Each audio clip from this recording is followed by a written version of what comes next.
Ana María, adelante, por favor.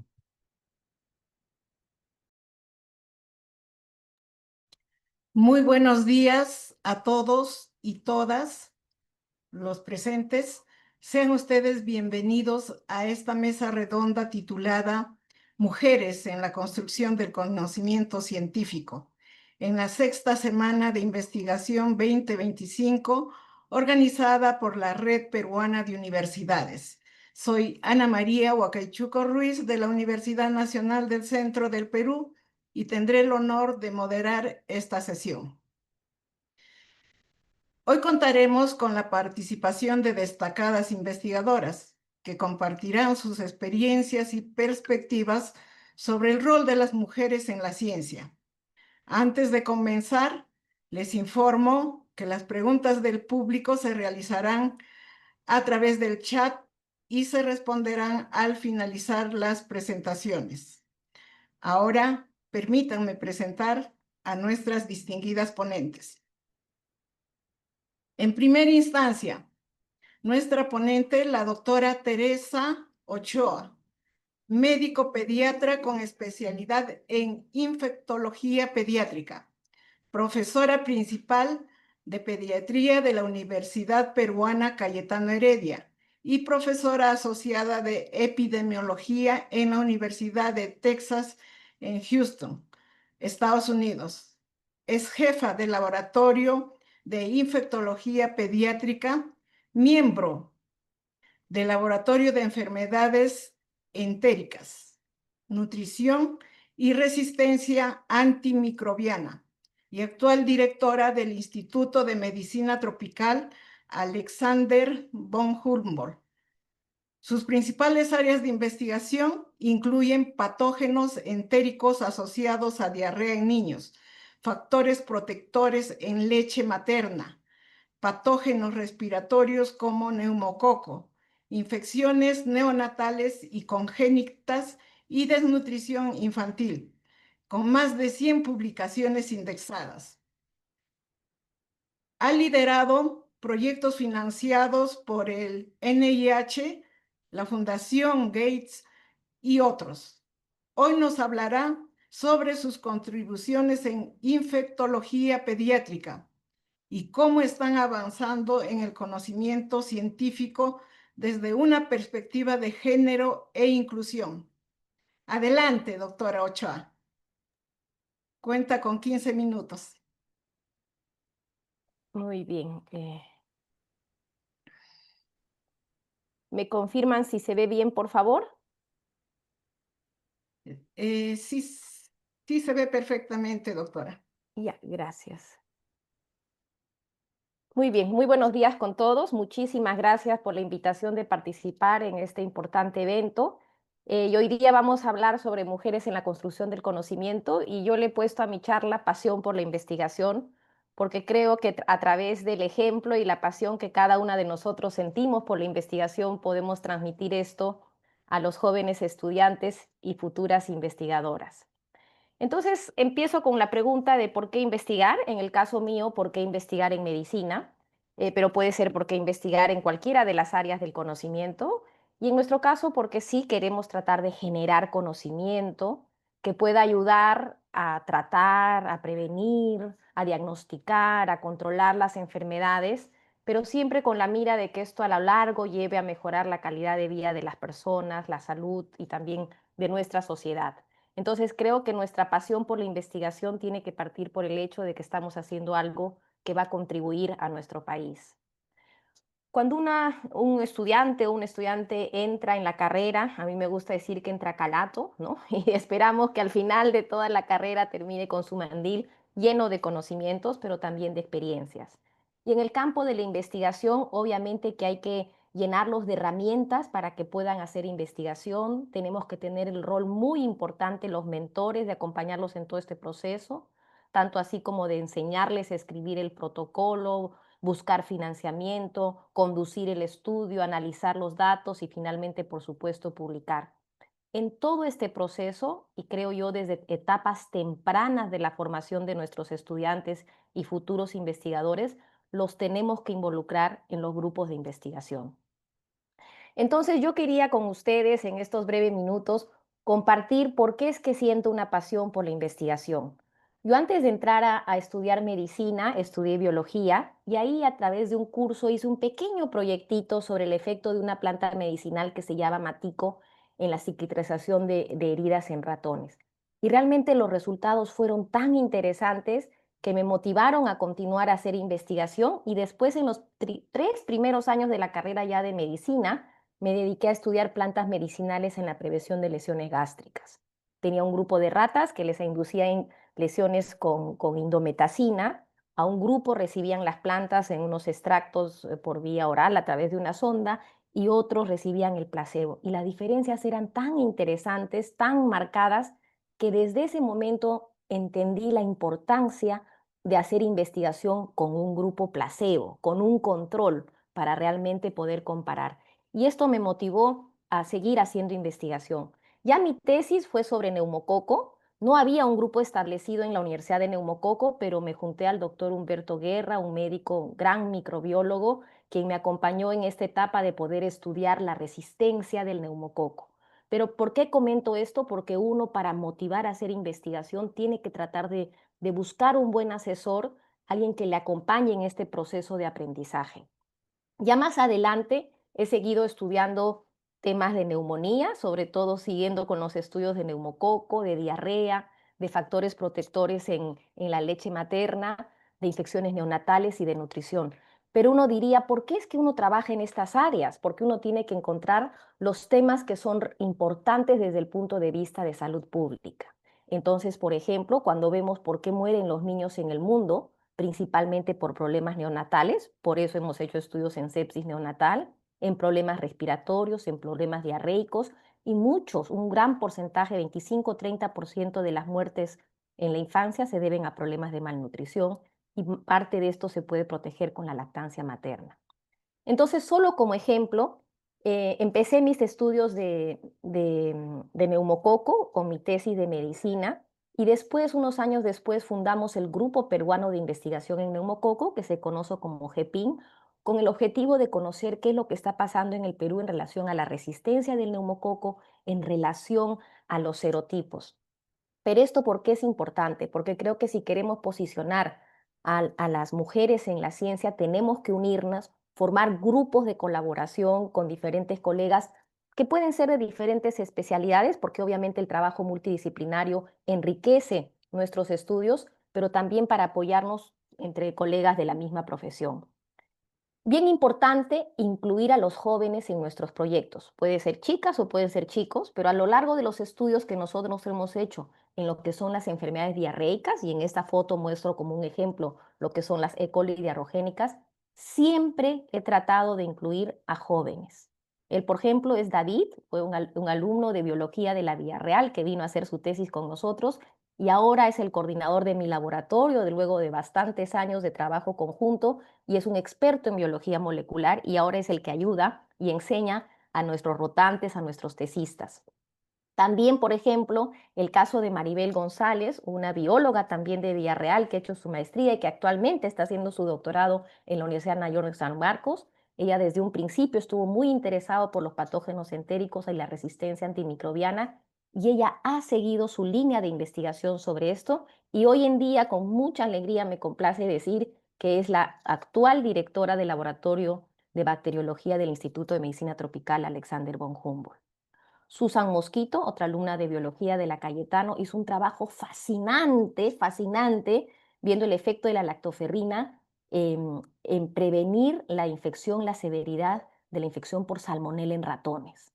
Y realmente esto fue una cosa que creo que marcó el camino de investigación de Susan, que luego se fue a continuar su maestría, a hacer un doctorado y ahora está haciendo mucha investigación porque realmente los estudios, cuando uno hace un buen proyecto, claro, a veces pueden no funcionar, pero a veces funcionan. Y aquí va mi otro mensaje a los jóvenes, que uno tiene que ser paciente y tiene que ser perseverante. Y eso mostró Susan a lo largo de estas sus investigaciones. También trabajó con nosotros Paul Riveros, actualmente sé que participa en la Católica, en la parte de los comités de ética, pero él hizo un estudio fabuloso viendo el efecto de la lactoferrina en la prevención de la acumulación de líquido en un modelo de ratoncitos de lasa ligada con toxina colérica. Y realmente cuando uno ve estos resultados entre el grupo control y los grupos tratados, realmente también es fascinante y esto los motiva a seguir buscando más investigación, buscando financiamiento, pero tenemos que apoyar a los jóvenes desde un inicio. Siguiendo una línea, y ese es el otro ejemplo que quería decir, uno empieza haciendo estudios preclínicos, hace estudios en animales y luego uno ya tiene la suficiente información como para pasar al siguiente paso, que es hacer investigación en ensayos clínicos. Y un ejemplo de eso fue el estudio que nosotros hicimos de lactoferrina para prevención de diarrea y más adelante un estudio de lactoferrina para prevención de sepsis neonatal. ¿Qué es lo que quiero decir acá? Que estos estudios es bueno seguir una línea de investigación en el proceso, involucrar alumnos, por supuesto, pero también muy importante buscar financiamiento porque buenos estudios requieren de financiamiento para que nosotros realmente podamos enrolar el número adecuado de sujetos. Tenemos equipos de investigación con la capacitación necesaria para conducir la investigación. Hemos hecho algunos estudios sobre proteínas y sobre nutrición, pero también importante mencionar que uno tiene que posicionar a las mujeres como líderes de investigación, pero también enseñarles que cuando uno hace investigación tiene que retribuir a la comunidad en la que está trabajando.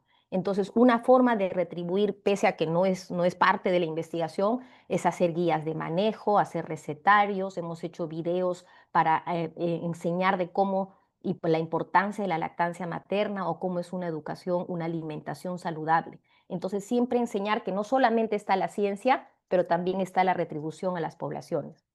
Y en base a eso, por ejemplo, comentarles que nosotros empezamos un estudio en la comunidad de Ermitaño Alto en Independencia y vimos la necesidad de familias que tenían que no recibían alimentación adecuada y por eso formamos un comedor que lo tenemos actualmente desde el año 2009 hasta la fecha, donde brindamos almuerzo a varios niños. Entonces, ¿qué oportunidades tenemos de investigación en el Perú? Creo que son amplias. Tenemos una gran variedad de patología, tenemos una gran casuística en los hospitales. No tenemos tanto financiamiento, pero si uno busca, cada vez hay más financiamiento a nivel de Concitec, los fondos del CANO, la colaboración con las universidades, y en el campo de medicina no hay mucha competencia. Pero los retos, como los veo, es que tenemos que incentivar a nuestros estudiantes, incluyendo a las chicas, que mejoren la redacción, la lectura crítica. Creo que ahí tenemos todavía mucho trabajo que hacer y eso empieza, por supuesto, desde la escuela primaria y secundaria. Tenemos que desarrollar cursos de ética e integridad científica a lo largo de la carrera y también poner a la investigación como un componente importante transversal a todos los cursos. Y en este rol de la investigación, mencionar que es importante que los alumnos tengan buenos asesores. Y a veces es bueno, sobre todo para cuando hacen sus tesis, buscar un asesor temático, un asesor metodológico. Y uno se pregunta por qué es importante un asesor, porque le va sobre todo a ayudar a escoger un tema de investigación que sea relevante, ¿no? Que sea importante en la salud pública, un tema innovador que no se haya hecho antes, que sea factible, porque muchas veces los chicos tienen ideas excelentes, pero no son estudios factibles que tomarían un montón de años en hacerlos. Tenemos que ayudar en el diseño y la metodología y por supuesto que cumpla con todas las normas éticas. Entonces, el mentor, y creo que este es algo que yo quería compartir con ustedes, en tratar de que potenciar a las mujeres en la ciencia, es que nosotros como mentores tenemos que ser buen ejemplo, porque creo que los chicos aprenden del ejemplo. Obviamente, tener experiencia, ser experto en el tema, ser empático, ser honesto, ser sincero, darse el tiempo para revisar bien los proyectos, ¿no? Para realmente monitorizarles, y no solamente en su desarrollo como investigadores, pero también en su carrera profesional y en su vida personal. Y como dije, creo que se enseña con el ejemplo. Entonces, esto lo tomé de la web, pero el mentor es el que te ayuda a mejorar, a tener éxito, te entrena, te motiva, trabaja contigo, pero sobre todo te inspira.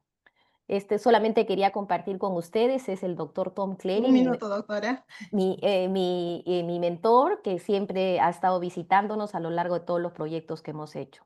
La universidad debe participar en la capacitación de las personas y de los estudiantes, no solamente en aspectos metodológicos, pero también de ética, conducta responsable y buenas prácticas clínicas. Termino con esto señalándoles que tenemos una maestría de ética en investigación. Cualquier información pueden escribir a este correo.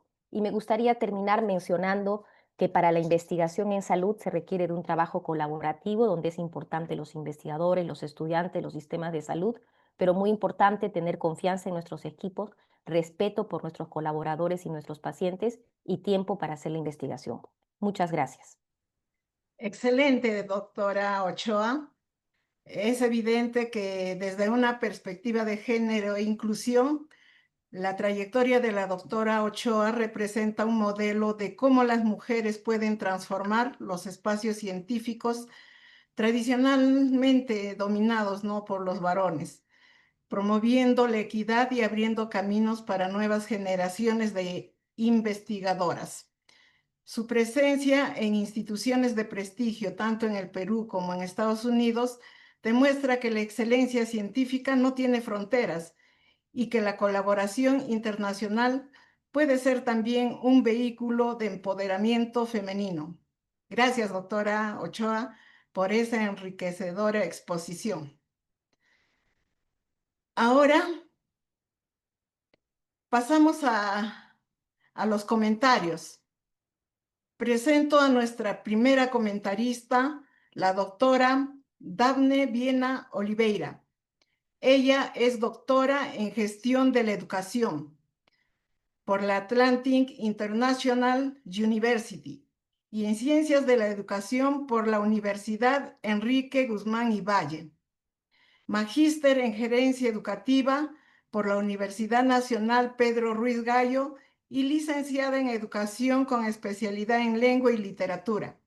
Es docente principal de la Universidad Nacional de San Martín, Tarapoto, donde ha sido directora de Departamento de Humanidades y Ciencias Sociales, decana de la Facultad de Derecho y Ciencias Políticas y miembro de las unidades de investigación, con publicaciones en Ciencias Sociales, Comunicación y Educación. Sus trabajos enfatizan la gestión educativa y el desarrollo humano, y en su comentario fomentará el diálogo sobre cómo la educación y las ciencias sociales contribuyen a la construcción del conocimiento científico por parte de las mujeres. Adelante, doctora Viena Oliveira.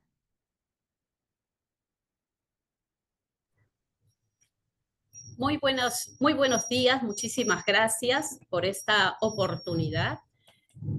Voy a presentar mi PPT, por favor.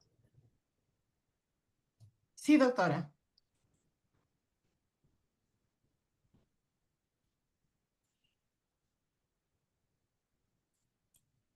Ya. ¿Se puede observar? Se observa bien. Muy bien, muchas gracias. Bueno, es para mí un honor estar en este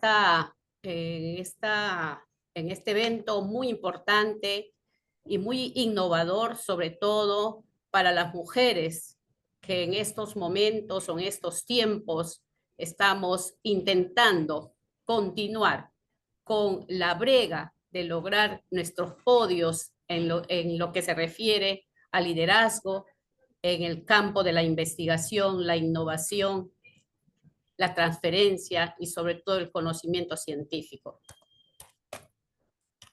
He preparado mi ponencia hoy día desde mis conocimientos y desde niña he soñado en ser una docente universitaria, sin saber que en el futuro voy a ayudar con esto al desarrollo de mi país.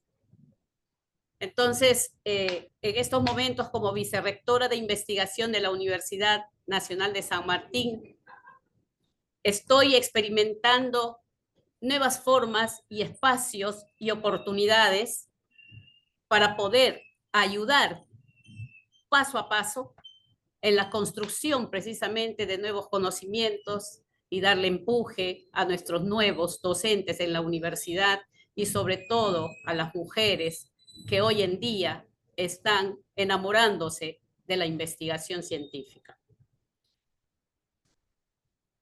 Le he denominado a esta participación como el papel de la mujer en la ciencia, porque creo que es muy importante señalar que las mujeres que han existido antes de nosotras, otras mujeres que la han luchado y por haber existido en el mundo durante muchos años un machismo empedernido, entonces estas mujeres han sido no visibilizadas y sus nombres se han quedado por muchos siglos escondidos sin la posibilidad de hacerse visibles. Sin embargo, hemos luchado y hemos atravesado muchas batallas para lograr estar ahora en los sitiales que nos han correspondido por toda la vida.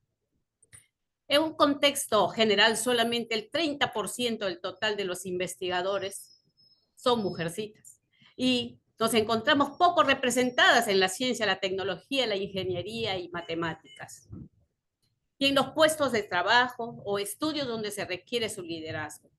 A través de los años, algunas mujeres aún poniendo en peligro su vida, se atrevieron a desafiar las normas castrantes a sus derechos como ciudadanas, en similitud de derechos con el varón. Sin embargo, no fue en vano. En la actualidad, la participación de la mujer en puestos de liderazgo ha mejorado notablemente, pero aún falta mucho trabajo que hacer. Quedan barreras históricas, estereotipos de género. Por eso se torna importante hacer trabajos de visibilización, de sensibilización y del trabajo en nuestras universidades para aumentar el acceso a las mujeres en las carreras STEM, que son precisamente cunas para desarrollar la ciencia y la tecnología y hacer que nuestras mujeres se enamoren de la investigación científica. El objetivo es hacer un recorrido histórico destacando figuras claves a nivel mundial en Latinoamérica, finalmente en el Perú, de las mujeres que dejaron y siguen dejando huellas en la ciencia, la tecnología y la innovación. Pido perdón a aquellas que no van a ser vistas el día de hoy, porque somos muchas, solamente que muchas se han quedado en el tintero. Y ahora las voy a nominar con el permiso de todos ustedes para que los reconozcamos. Hubo en la Edad Media, en la actividad, una mujer llamada Eneduana, una mujer que ha sido una princesa, una sacerdotisa, pero es considerada como la primera escritora, la poeta y científica y matemática, a quien ahora muchos estudiosos de la crítica literaria han recorrido a sus trabajos para poder hacer tesis, investigaciones sobre sus aportes a la literatura y también a la astronomía y las matemáticas. Está también Hipatia de Alejandría, una mujer que por sus ideales fue realmente descuartizada por los fanáticos religiosos, quienes no aceptaban sus posturas. Y ella, que es hasta ahora un símbolo de lucha intelectual, precisamente contra el fanatismo religioso y la intolerancia de aquellos tiempos. Es digna de ser recordada. María Gaetana Agnesi, matemática italiana, autora de importantes manuales de cálculos, instituciones analíticas. Muchos años sus trabajos han sido guardados, han tenido que pasar mucho tiempo para que alguien pueda leer sus trabajos. Igual que Caroline Herschel, la primera astrónoma germano-británica, descubridora de cometas y varios cúmulos estelares y miles de nebulosas. ¿Recuerdan acaso ustedes sus nombres? Mary Andy, paleontóloga británica, pionera en el descubrimiento de fósiles, como los primeros esqueletos completos de plesiosaurios e ichthyosaurios, ¿no? Y descubrió el primer pterosaurio. Ella no pudo publicar sus trabajos porque fueron esos tiempos. Sin embargo, a través de su compañero lo logró. Ada Lovelace, matemática británica, considerada la primera programadora de informática. Hoy en día, los estudiantes de sistemas la recuerdan. Elizabeth Blackwell, primera mujer en obtener un título en medicina en Estados Unidos. Fue pionera de la defensa de la igualdad para las mujeres en la medicina. Una luchadora que ha puesto en buen sitial a las mujeres médicos de entonces. Marie Curie, una física y química, una polaca, pionera en la investigación de la radiactividad y la primera mujer en ganar un premio Nobel. No fue para ella nada fácil. Tuvo que haber hecho muchos méritos para lograrlo y entrelazar su vida misma con quienes tenía para poder lograr ese premio Nobel. Emmy Noether, una matemática alemana conocida con sus contribuciones a la física teórica y el álgebra abstracta, con sus teorías sobre anillos y cuerpos, y sentó las bases para la física moderna. Rosalind Franklin, una química y cristalógrafa británica, cuyo trabajo fue crucial para la comprensión de la estructura del ADN. Fíjense ustedes, estas mujeres, de sacarles el sombrero, nos han trabajado antes que nosotros. Grace Hopper, una científica de la computación y contraalmirante de la Marina de los Estados Unidos, pionera en la programación. En la ciencia en Latinoamérica, que estamos las más cerquitas, Sara Riete, en Argentina, que es una bioquímica que investigó sobre la composición química de los seres vivos, la primera química nuclear del país.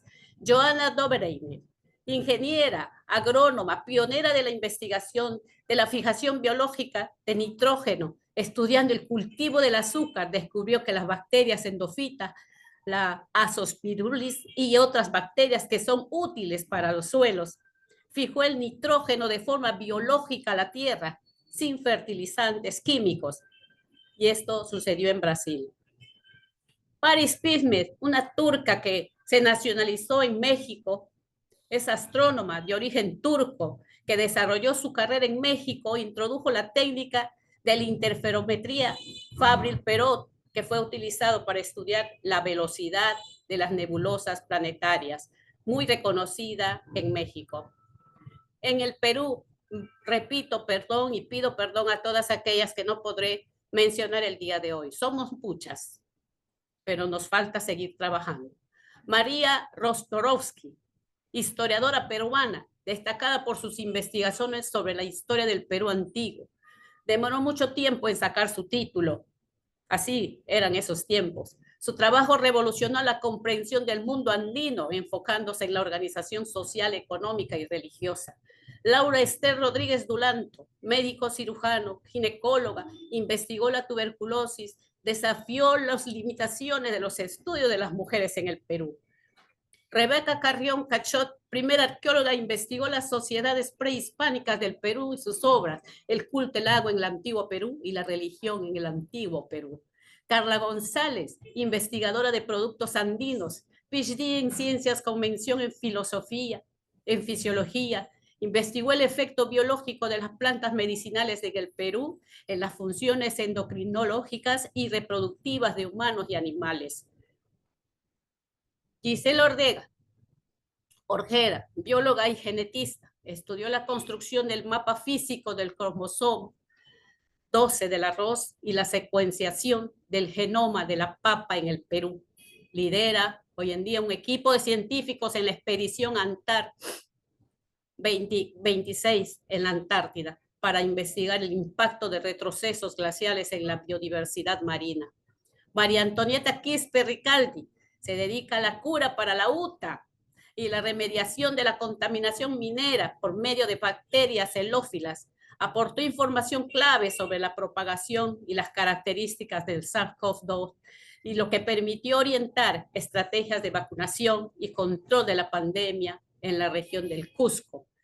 Y aquí quiero mencionar a una mujer bastante joven y que tenemos la dicha de tenerla como docente en la Universidad Nacional de San Martín. Me refiero a la doctora Eliana Marcela Vélez Erazo, una mujer colombiana que ha apostado por nuestro Perú. Es ingeniera agroindustrial con grado de doctor en Ingeniería de Alimentos, ganadora de múltiples financiamientos para proyectos de investigación a nivel nacional e internacional.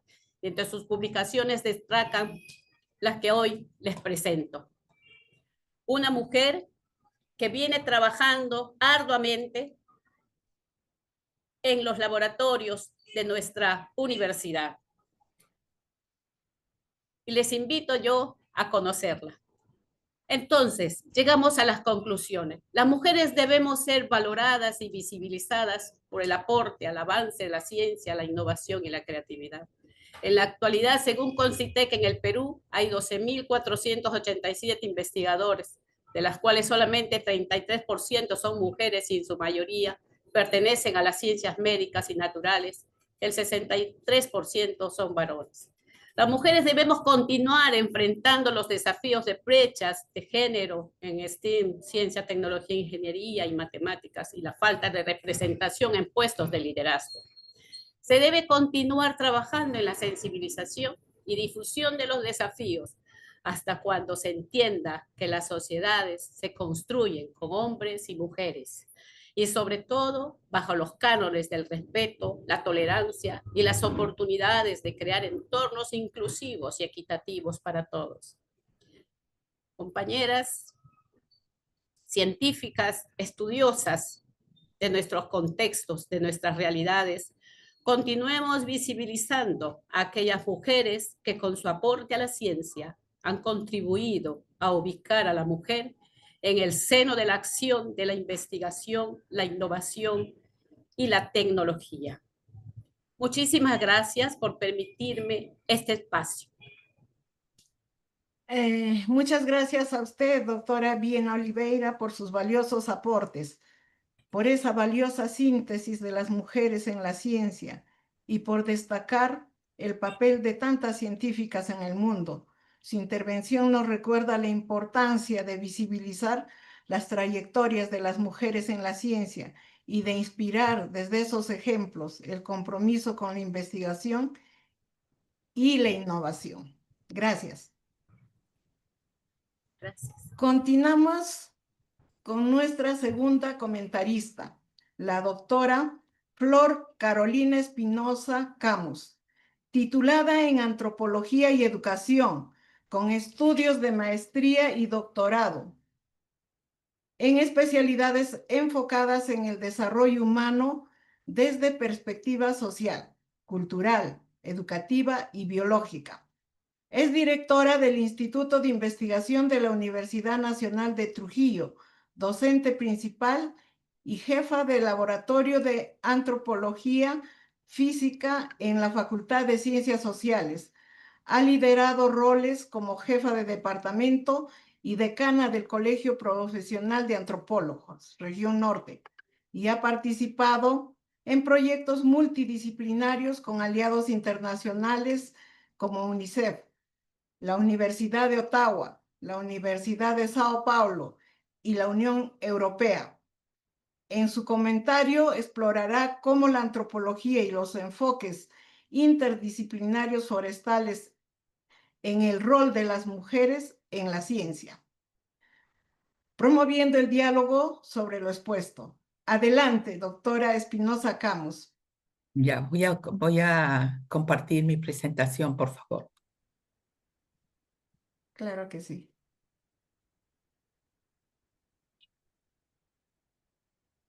¿Se deja ver? Todavía. Ah, a ver.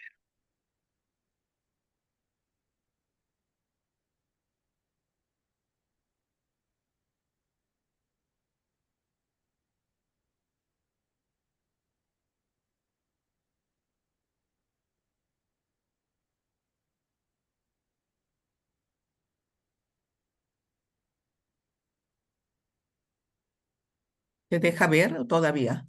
Ya, ahora sí se ve. Ya, un momentito, vamos a arreglar esto. Agrándelo, por favor. Sí, ahorita vamos a arreglarlo de acá.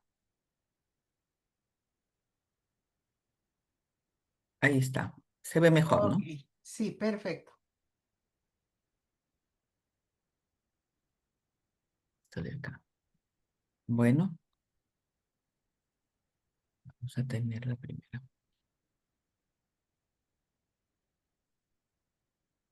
Buenos días, ya creo que es mediodía, entonces es un placer estar con todos ustedes. Agradezco a la red de universidades por darme la oportunidad de participar en este evento tan importante, donde tendríamos que visibilizar cuál es la trayectoria de las mujeres, qué experiencias hemos pasado y realmente qué es lo que enfrentamos en el Perú, ¿no? Sobre todo en el Perú, porque hay diferencias en otros países. Bueno, yo he colocado algo que me interesaría mucho y es visibilizar el papel fundamental de las mujeres en el desarrollo científico y también ver las limitantes estructurales que han enfrentado y que muchos continuamos enfrentando todavía. Entonces, en mi carrera de antropóloga me formé muy temprana edad y me apasioné, como dijo la doctora Ochoa, por la investigación desde que he sido estudiante. Tal es el caso que he desarrollado tanto la antropología social y cultural, así como la antropología biológica y física. Entonces, tenemos acá 4 principios fundamentales que quisiera desarrollar. Entonces, sobre todo que las mujeres han sido históricamente invisibilizadas en la ciencia peruana.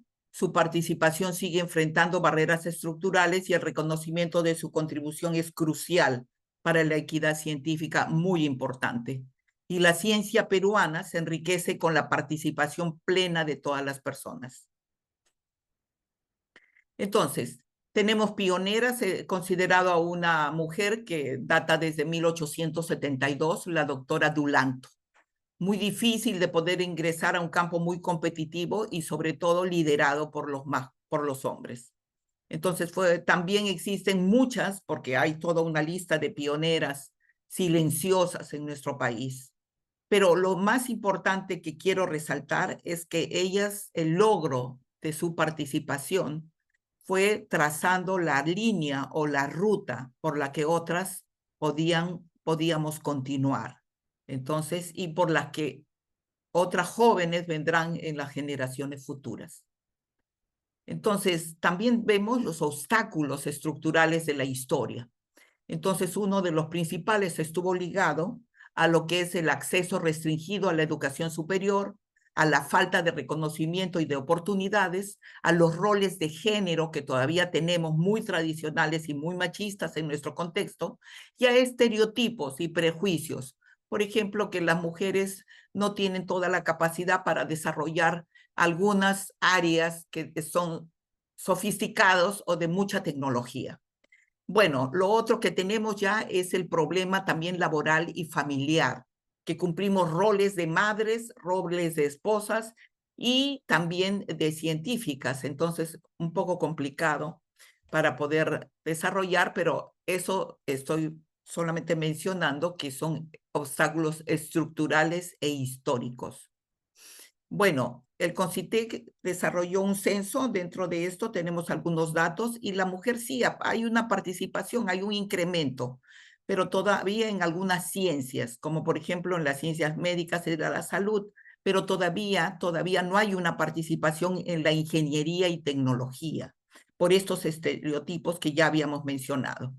En el marco político y acciones gubernamentales tenemos que el CONCITEC está promoviendo el Premio de Mujeres. Tenemos una ley del 3079 que prohíbe la discriminación.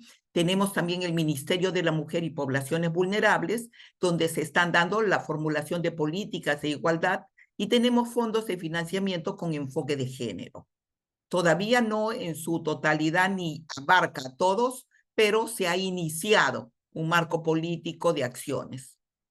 Entonces, pero todavía tenemos desafíos que están persistentemente presentes.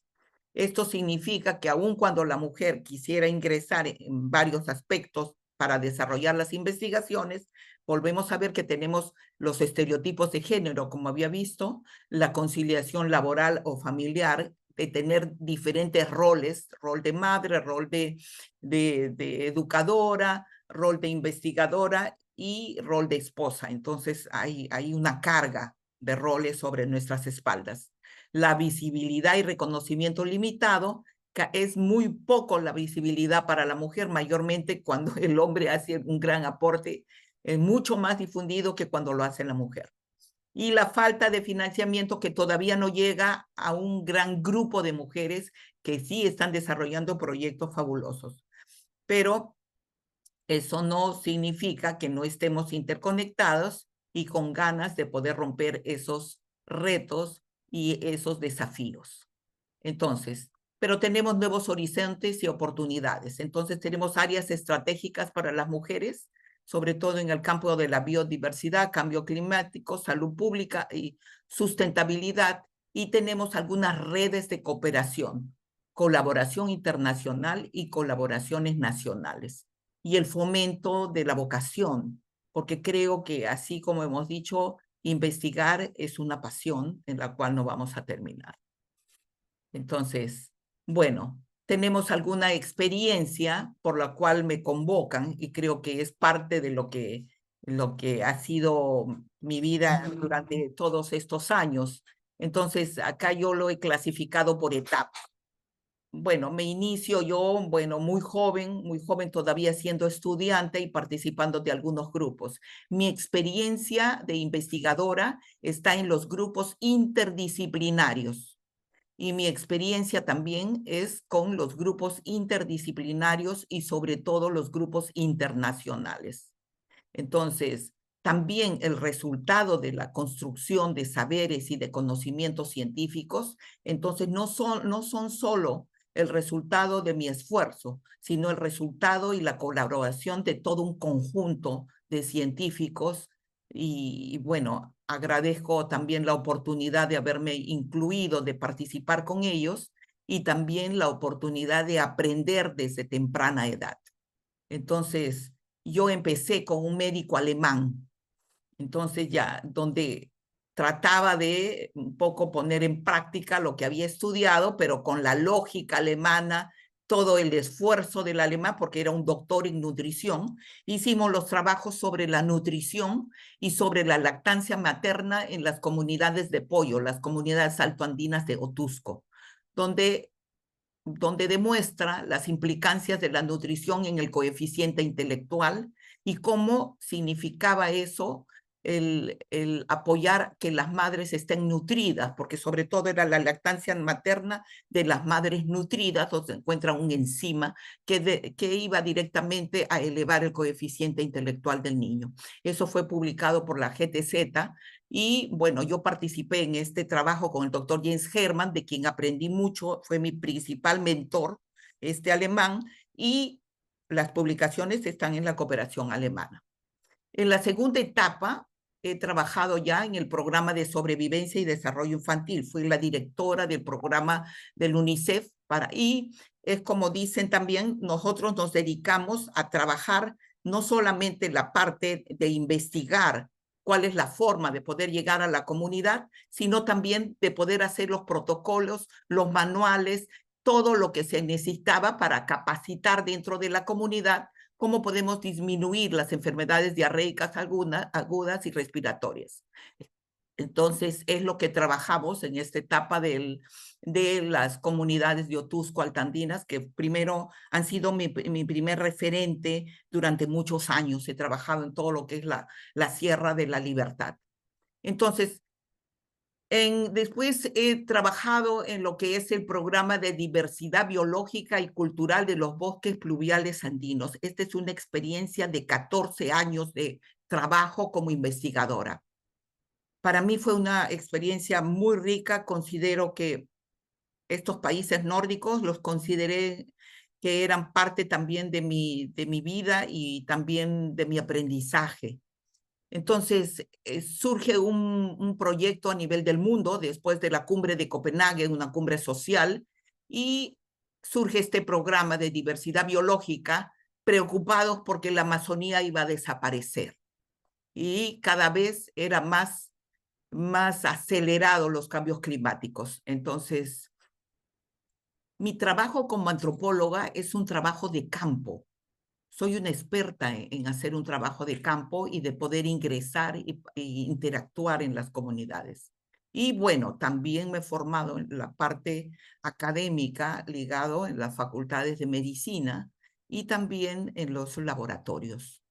Bueno, en estas etapas, cada proyecto ha significado un conjunto de capacitaciones. En este programa de diversidad biológica, las capacitaciones iban con la tecnología. Y la tecnología que se manejó tuve los profesores que nos enseñaban al manejo satelital y también nos enseñaban a hacer las simulaciones.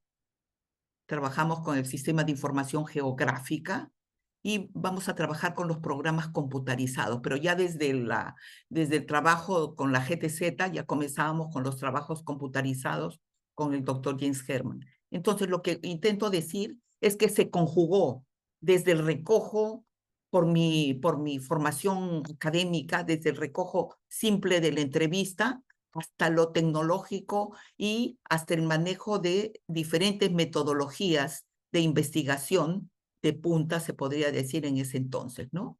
Entonces, había una conjugación muy, muy interesante. Entonces, acá hemos trabajado en esta etapa de diversidad biológica y cultural. Hemos trabajado, bueno, con gente de bastante, bueno, tenían representantes de sus países. Hemos trabajado con 20 investigadores, ¿no? Nosotros incursionábamos, que trabajamos en los bosques pluviales andinos de Perú, Ecuador y Bolivia. Entonces teníamos las expediciones más o menos de un mes o dos en zonas donde ni siquiera hay ruta. Y comenzábamos a hacer los registros y también los diferentes métodos y técnicas ligados a lo que son los bosques y lo que son las cabeceras de cuenca, siempre y cuando queríamos ver para prevenir la deforestación y para prevenir que no se acabe también con las cabeceras de cuenca, sobre todo con el agua, que significa, porque la cabecera alimenta los ríos. Entonces, eso es un poco el manejo que se hizo en esta etapa, que es la tercera etapa. Entonces, de ahí pongo una cuarta etapa. Entonces, esta cuarta etapa he trabajado también como investigadora con la Universidad de Padua, donde hemos diseñado todo el ingreso de lo que va a significar el consumo de insectos en las comunidades nativas del Perú. Ahora, el consumo de insectos y la quitina y la quitinasa como una fuente de alimento y también para aumentar el sistema inmunológico y la prevención de cáncer al colon.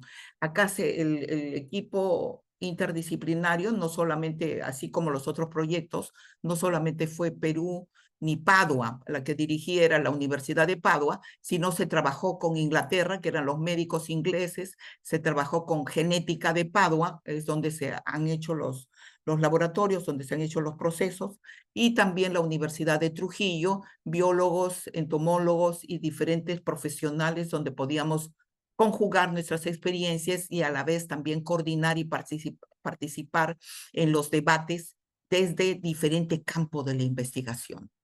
Entonces, eso es sumamente interesante también. Después le pongo una quinta etapa que hemos trabajado con la Universidad de Ottawa. A partir del 2007, yo llego a Canadá primero en la parte académica y después en la parte de investigación. Entonces, formo parte también hasta ahora como investigadora invitada de la Universidad de Ottawa y ahí hemos trabajado otro rubro que más es ligado al campo social y cultural, que estaba ligado a la cultura, a los porteadores del camino inca, a los itinerarios culturales que son un patrimonio de la humanidad y lo que es el fortalecimiento de estos patrimonios a nivel del mundo. Entonces, todavía seguimos trabajando y vamos a desarrollar este año otro proyecto más. Acabamos de terminar uno con la Universidad de Ottawa, Canadá. Entonces, ¿dónde trabajamos ahí? Con el equipo de ciencias de la salud. Increíblemente, por ejemplo, en la Universidad de Ottawa, el turismo va dentro de ciencias de la salud. Entonces, con la ruta de que es las carreras también y los temas sobre el ocio, la salud mental. Entonces, hay otros enfoques que se trabajan ahí. Y bueno, tenemos una sexta etapa, después de toda esa experiencia en diferentes temas, y para los cuales yo tuve que estudiar mucho. Entonces, acá en mi país no hay expertos en antropología en esas ramas. Entonces, ¿qué hice? Seguir las ramas de la medicina. Entonces me fui a estudiar a la Cayetano, a la Ricardo Palma, a la facultad, porque yo soy una docente de la Facultad de Medicina, de Ciencias Sociales, y por mucho tiempo enseñé en Derecho también. Entonces me fui con ellos, formé parte de la Red Peruana de Salud Pública, recuerdo todavía al doctor Guanambal, doctor Aucejo, y también con algunos otros médicos, con el doctor Roberto, bueno, hay otros, realmente un grupo grande siempre dentro de la investigación con quienes hemos compartido. Bueno, tenemos esta sexta etapa preocupada por el cambio climático. Bueno, como les digo, ya hay temas que hemos trabajado: salud pública, biodiversidad, manejo de bosques. Entonces, preocupada por estos cambios climáticos, y bueno, siempre decían, Perú es uno de los países que va a tener problemas con el cambio climático. Entonces, llego a la Universidad de Sao Paulo, también porque manejo el laboratorio de antropología física, queriendo hacer la impresión en 3D de la masa encefálica de los cráneos deformados que tiene el Perú y que hay en mi laboratorio de antropología física. Y me dicen que el único laboratorio que podía existir ahí en la Universidad de Sao Paulo que me podía apoyar para lo que es la impresión de la masa encefálica y así poder hacer un análisis es el laboratorio paleontológico. Entonces revisé y trabajé la parte paleontológica, con ellos le elaboramos los proyectos y hemos comenzado lo que es el trabajo. Comenzamos a partir del 2019, pero ya la pandemia nos detuvo, y hacer los trabajos de campo en la zona de Bagua, que fue la zona seca en el Valle de los Dinosaurios, donde vamos a identificar, tuvimos un primer espécimen de 80 millones de años, donde no solamente es el espécimen ni los huesos que podamos encontrar, no, sino todo el microclima, todo lo que podamos construir del sistema, de los ecosistemas a partir de estas piezas. Y también ligados al cambio climático. La data hemos trabajado con el Tecnológico de Massachusetts y seguimos todavía trabajando porque son proyectos que todavía se continúan. Y bueno, muchos otros proyectos más con una pasión por la investigación. Agradezco a mi familia que siempre me apoyó, con un esposo fabuloso, también un científico, que no me hubiera sido posible de poder continuar sin el apoyo, y también un hijo que ha podido entender y estar siempre a mi lado y presente en todo lo que ha sido el desarrollo de la ciencia, donde hemos publicado, tenemos publicaciones, soy parte coautora de 5 libros de Europa, publicados para Europa, y también de todos estos proyectos que se han publicado a nivel internacional y que sobre todo se publicaron más en el extranjero, porque como soy de provincia, también menciono de que por ser de provincia tal vez no tuve el espacio en Lima de todas las publicaciones y las invitaciones, pero lo tuve en el extranjero. Entonces, primero en todos estos países europeos donde hemos ido a exponer nuestras investigaciones y nuestros avances también. Entonces, ahora tenemos, porque no nos quedamos acá, entonces, ¿qué conclusiones y caminos debemos tener hacia la equidad?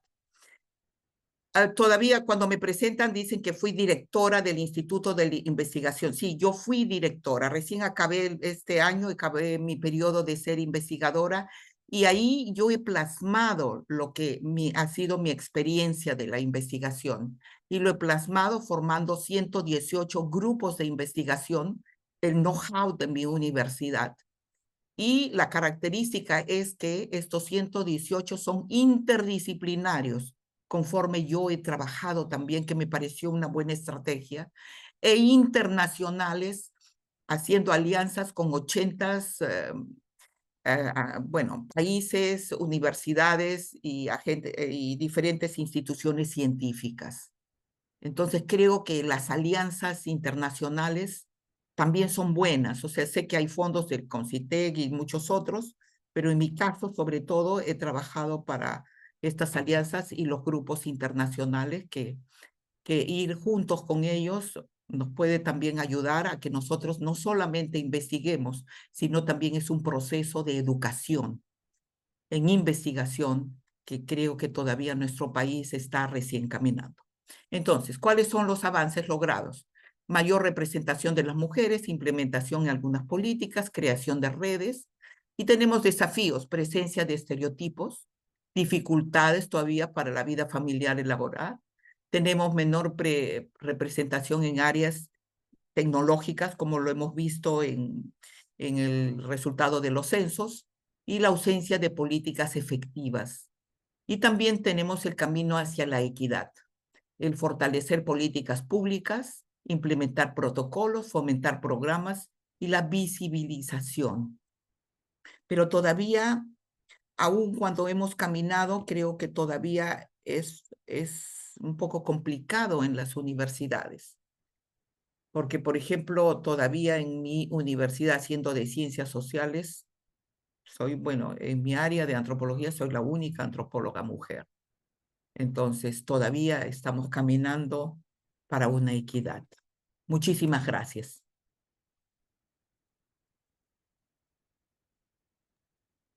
Muchas gracias. Muchas gracias, doctora Espinosa, por resaltar el papel de las primeras investigadoras peruanas y las barreras que debieron enfrentar.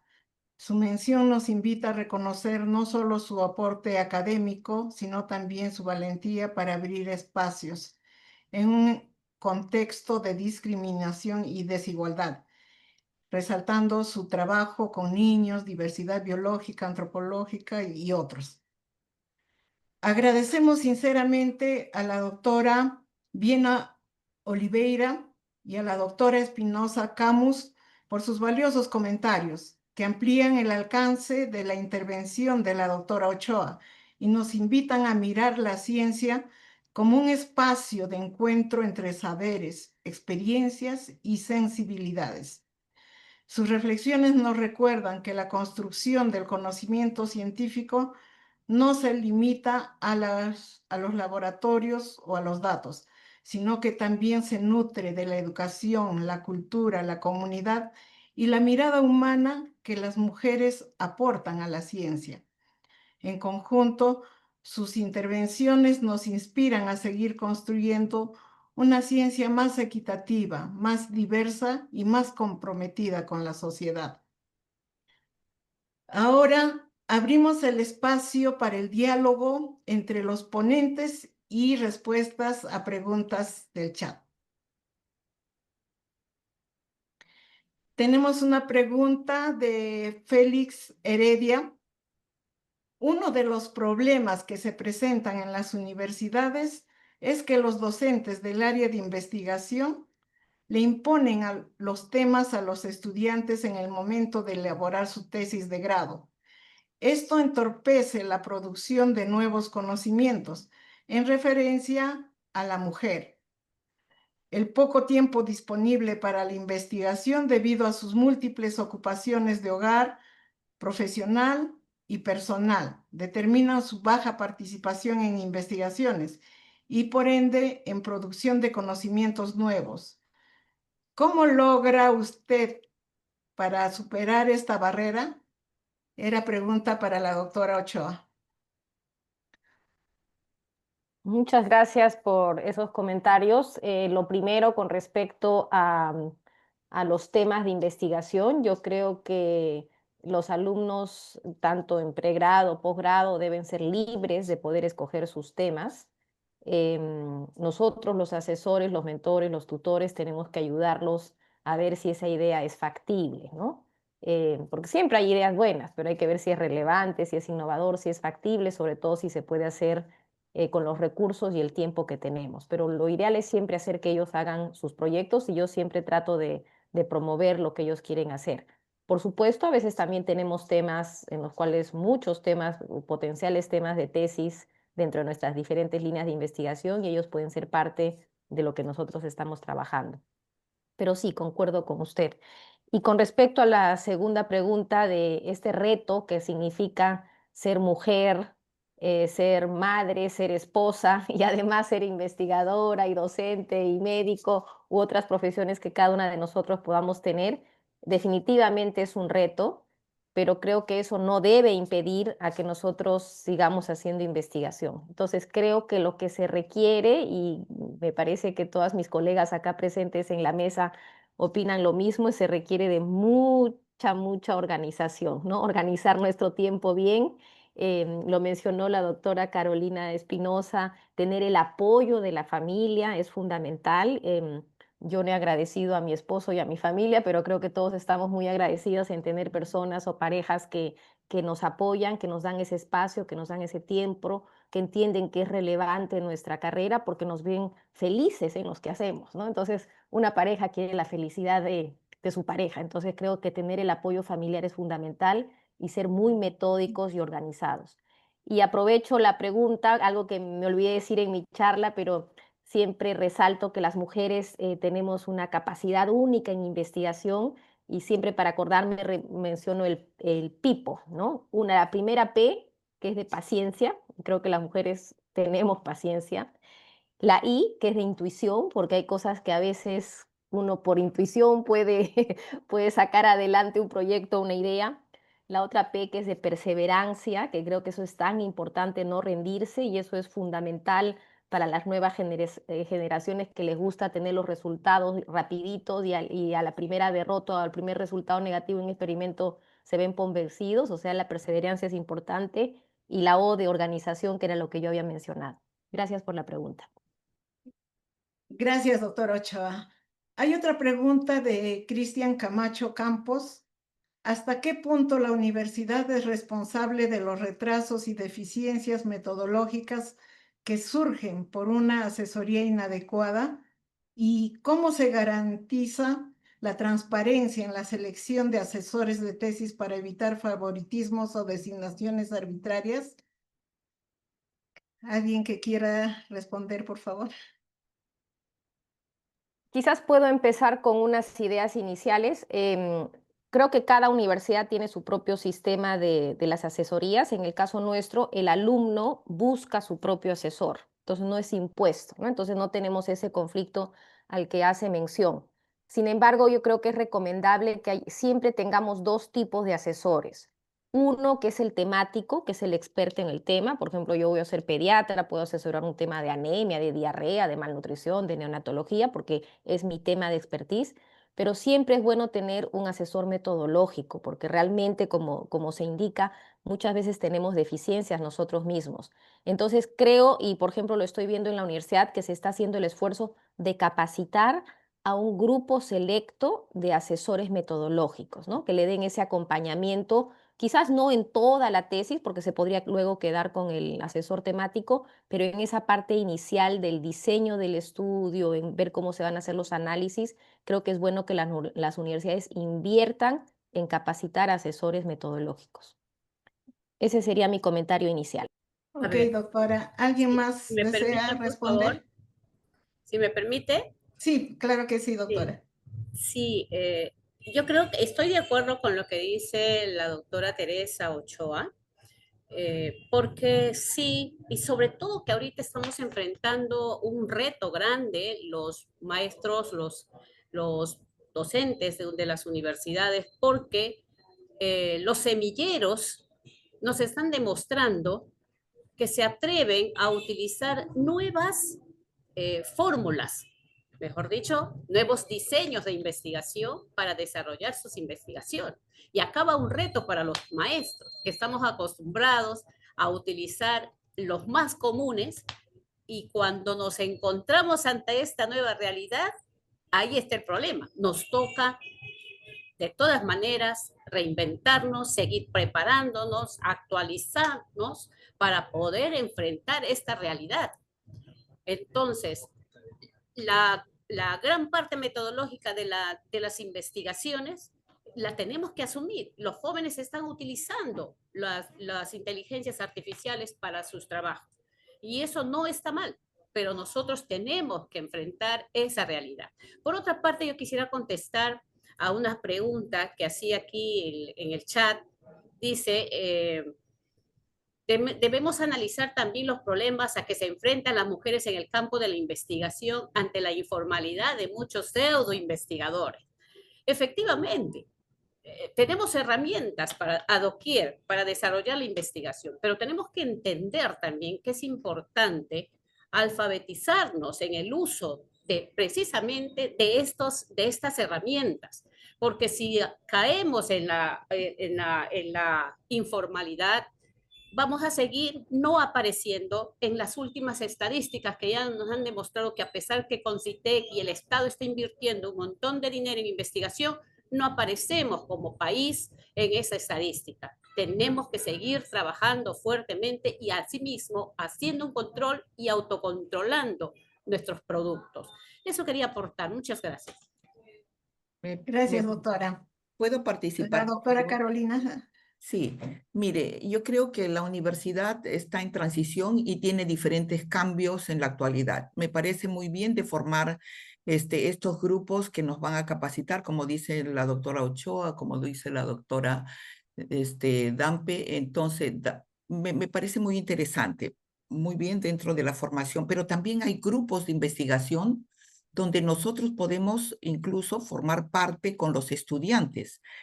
La doctora nos menciona de los semilleros, por supuesto que sí, pero también hay los grupos que son interdisciplinarios y que tenemos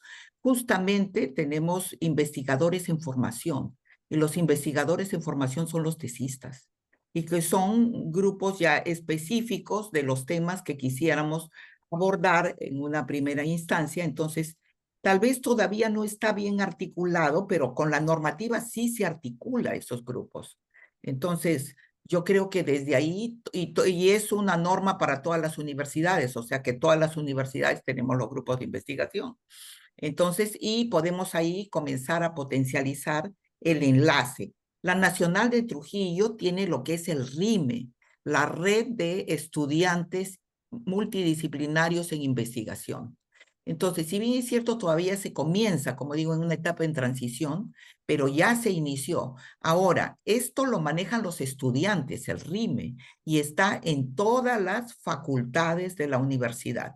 Entonces, poco a poco es como también el estudiante comienza a ver sus redes de investigación y se une con los grupos de investigación que tienen las universidades, y yo creo que eso es un gran paso para fortalecer la investigación y la ciencia en nuestro país. Bien, hay una pregunta de Jocelyn Turpo Flores. ¿Cuál es el valor más característico de una científica? Probablemente empieza con la curiosidad, ¿no? Uno para poder hacer investigación tiene que hacer en algo que es nuevo y ser curioso nos lleva a hacernos preguntas y luego que nos hacemos muchas preguntas es luego ponernos a leer para ver si es que esto realmente ya se sabe, no se sabe y qué es la parte que no se sabe para poder luego nosotros escribir nuestros protocolos. Entonces yo diría el ser curioso. ¿Perdón? ¿Sí? Tengo la firme convicción que hay un valor muy importante que debemos practicar siempre y es el valor al respeto, el respeto al globo, el respeto a nosotros mismos, el respeto a la humanidad y a partir de eso desarrollar nuestras investigaciones desde las universidades. Y no hacer investigaciones con un enfoque de oferta, sino con un enfoque de demanda, porque debemos ser conscientes de la necesidad que tiene nuestro entorno, tanto nuestro entorno inmediato como también nuestro entorno lejano. Entonces yo creo que ahí nos toca tomar conciencia para desarrollar y pensar que el respeto es el valor que más debemos practicar. Gracias. Ok. Bueno, Tenemos sí, una pregunta también. si me permite, por favor. Claro que sí, Sí. doctora. Entonces, me parece que sí, la curiosidad, el respeto es sumamente importante, pero también la perseverancia porque muchas veces en nuestro país no vamos a encontrar las respuestas a lo que nosotros estamos buscando. Entonces, el ser perseverante y el poder, bueno, poder revisar algunas otras experiencias que van a cruzar las fronteras en nuestro país. Entonces, eso es también importante para no tener la frustración. Ok, Gracias. doctora. Entonces, hay dos preguntas que de algún modo están relacionadas. Doctora, según experiencias actualmente, ¿cómo ve el involucramiento de la mujer en la investigación? Y de Francesca Falconi, según Renacido, un 32% de investigadores peruanos son mujeres. ¿Cómo consideran ustedes que se puede cerrar esta brecha? ¿Qué políticas públicas pueden ayudar? Quizás puedo empezar con algunos comentarios. Doctora. Que he tratado un poco de resumir en mi presentación, pero creo que son 5 aspectos que puedo resumir. Uno, para disminuir esta brecha y tener más mujeres investigadoras, como dije, involucrar a las mujeres, a las alumnas, desde las etapas tempranas de su formación. 2, tener un rol muy importante de los mentores, que pueden ser mentores mujeres o varones, pero que sean un ejemplo para estas nuevas generaciones de científicas. 3, incorporar a las mujeres en los grupos de investigación para que trabajen en conjunto y aprendan. 4, darles las herramientas, y es decir, la capacitación, ¿no? O sea, no solamente como parte de cursos de la educación continua, pero también diplomados, maestrías, doctorados, y de como política de salud pública, y me encanta que Francesca haya hecho esta pregunta, creo que tenemos que impulsar nuevamente las becas de retorno, ¿no? De tal forma que las mujeres científicas que se han formado fuera en maestrías, en doctorados, puedan reincorporarse a la vida académica universitaria, pero para eso tiene que haber un respaldo del gobierno y un respaldo institucional. Sí, Gracias. muy buena esa pregunta. Sí, doctora. Y creo que debemos partir también por pensar en que las mujeres debemos seguir bregando por el liderazgo en los diferentes espacios y desde nuestras diferentes áreas y líneas de investigación. Y yo creo que el proceso de sensibilización hacia nuestras futuras postulantes también tiene que ser una política de nuestras propias universidades, ¿no?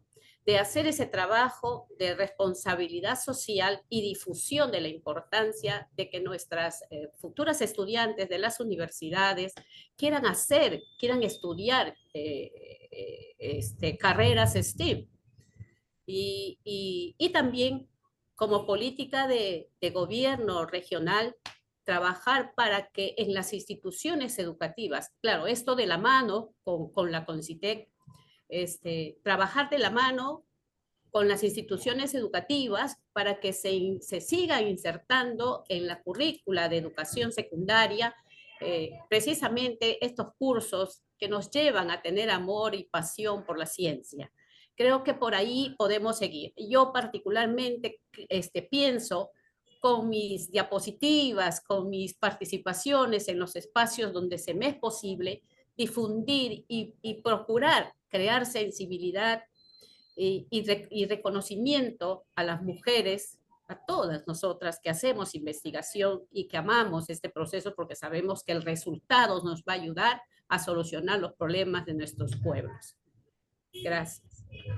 Bueno, a ver si puedo participar. A ver. Claro que sí, doctora. Entonces, yo creo que sí, o sea, mire, a ver, para romper esta brecha y para poder lograr una equidad entre varones y mujeres, yo creo que si bien es cierto, el Estado avanzó en tener algunas políticas y mediante el CONCITEC que se están desarrollando, pero ahora lo que falta es lo que dice la doctora Ana María. Lo que falta es ya dentro de la universidad se tendría que tener lo que es un programa de políticas dentro de las universidades que promuevan la participación de la mujer. Entonces ya en un momento quisimos tener una red de docentes mujeres hace un tiempo y bueno, no lo hemos logrado. Entonces, pero creo que ahora por lo menos dentro de lo que es la participación en la investigación científica sería muy interesante también para poder romper esa brecha que tenemos todavía. Gracias. Buena. Quiero agradecer sinceramente a cada una de las ponentes por sus valiosas intervenciones y a todos los presentes por su atención y participación. Ha sido un espacio muy enriquecedor que nos deja muchas reflexiones. Gracias a la doctora Teresa Ochoa, a la doctora Dafne Viena Oliveira y a la doctora Flor Carolina Espinosa Camus por sus brillantes intervenciones y por enriquecer este diálogo. Agradezco también al público por su participación muy activa. Con esto damos por cerrada esta mesa redonda. Hasta pronto. Estuvo con ustedes Ana María Huacaychuco Ruiz de la Universidad Nacional del Centro del Perú. Gracias a todos. Muchas gracias Muchas también. gracias. Hasta Un luego. placer, Gracias. un placer. Hasta luego. Hasta luego.